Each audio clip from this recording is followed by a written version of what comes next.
So obviously we just like to start off with some basic introductions first before we get started. Again, my name is Tony Simmons. I work at the District Attorney's Office. Anthony Gallooni, I want to welcome you all to our new space. As promised, very much awaited. We're very proud to sort of christen these meetings with the honor of Congressman Neal's presence. As much as sometimes these things get past us, it never gets past the families. Do you know what I mean? It's not brought to resolution, and I think that's part of why we're here today. It's families across America, and everybody knows somebody. Everybody has a family member and or somebody who lives next door or down the street that has the addiction. But one of the things that's really caught my attention in the last couple of years, obituaries. I've always followed them, but now families are stepping forward and listing the cause of death. There was a time a few years ago, if this happened, what was the idea? Shade it, get away from it. They had a happy life and they died unexpectedly.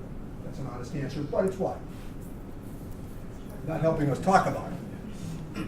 So now family members are pointing out that so-and-so fought this for years and couldn't get past it. Do you see a time when funding is language attached to funding accurately speaks to equitable access across all economic and racial bases? Remember the former sheriff, Mike Ash, used to say that 90% of the inmates at the Hampden County facility, 90% have drug and alcohol problems. And jail is not the best way to do rehabilitation. But I think that you're right, that it's got to flow across race and gender.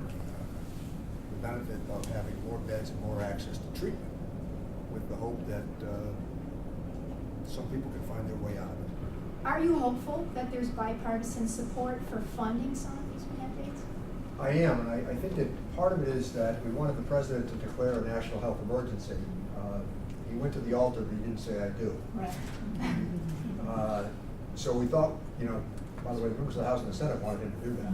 Faces and Voices of Recovery. I'm guessing that you have some interactions with them, and how can we support from our state here, funding or support, again, Faces and Voices of Recovery to get some federal funding for our. It's always important to provide the example of somebody who has been through sometimes 3 or 4 bad starts with recovery, but has made it. Yeah. Well, I want to thank personally Congressman Neal for being here. It was an honor to have him. Thank you for the information and all your work and partnership. Thank you. Thank you.